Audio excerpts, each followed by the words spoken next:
Why, hello everyone. This is Imperial Derp bringing you another episode of Team Tactical with the Imperials.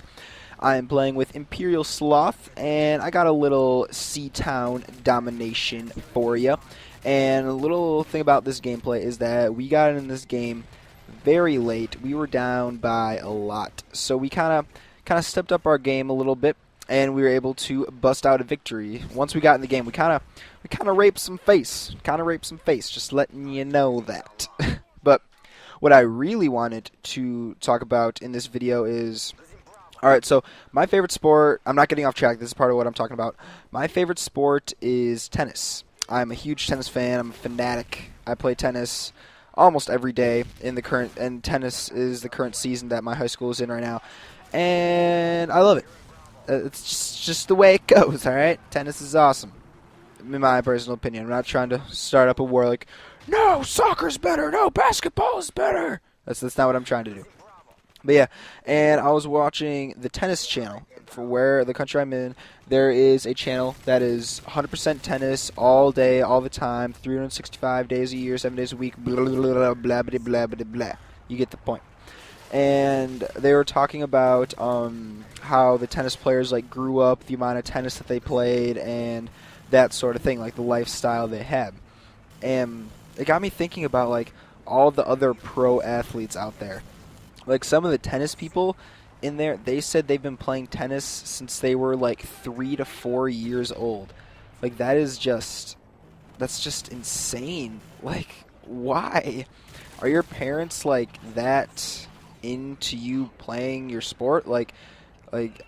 Oh, here I just had a kid. He is gonna be a tennis professional. I'm calling it right now. We're starting him really early. Before he can walk, we're gonna get him to swing a racket. Is that what the parents think? I guess it's kind of the child's decision once they start the sport, but the parents have to introduce them to the sport that early.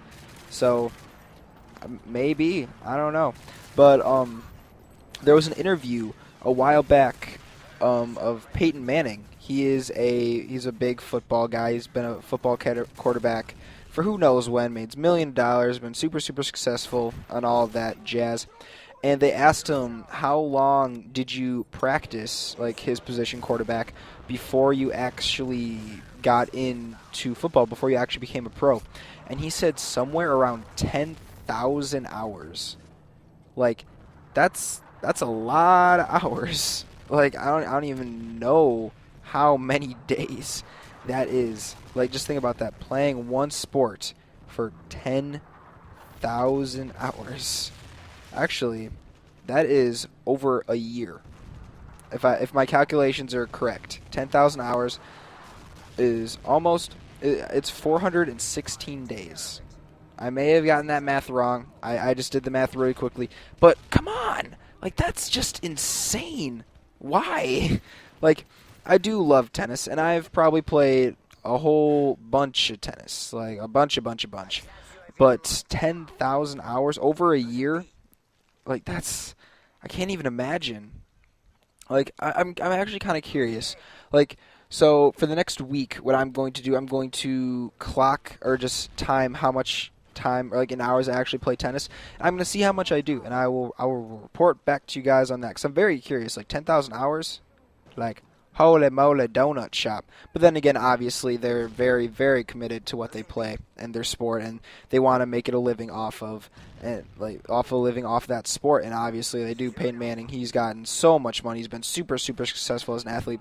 And like I was saying earlier about the tennis player thing, the number 3 guy in the world currently, his name is Roger Federer. He's from Switzerland. Really, really successful guy. I think he's made somewhere this is probably underestimating it a lot. A lot. I'll just say $80 million. I'm just gonna say that. It's probably so much more than that. With all the majors he's won and that sort of thing, I bet it's way more than that. But just think about it. They put in the time, and they, for the most part, got what they were looking for. They've got the living on the sport. But then again, they probably had so much natural talent that we can't even comprehend their amount of natural talent that they have. Like, they're probably just built for that. Like, the best ever is the best ever of that sport. They're probably just built for that sport. Just 100%. Like, you couldn't see them playing any other sport just because their body is built for that. Like, personally, I don't necessarily know what a tennis player's build is. And I'm not saying I'm anywhere near, like, the best in the world at tennis or plan to be the best in the world at tennis.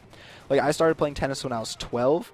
So compared to, say, Roger Federer, that's 8 years of tennis that he got that I didn't. That automatically puts me or anyone else that started around the age of 12 at a giant disadvantage to the person who started, say, when they were 5 or 6.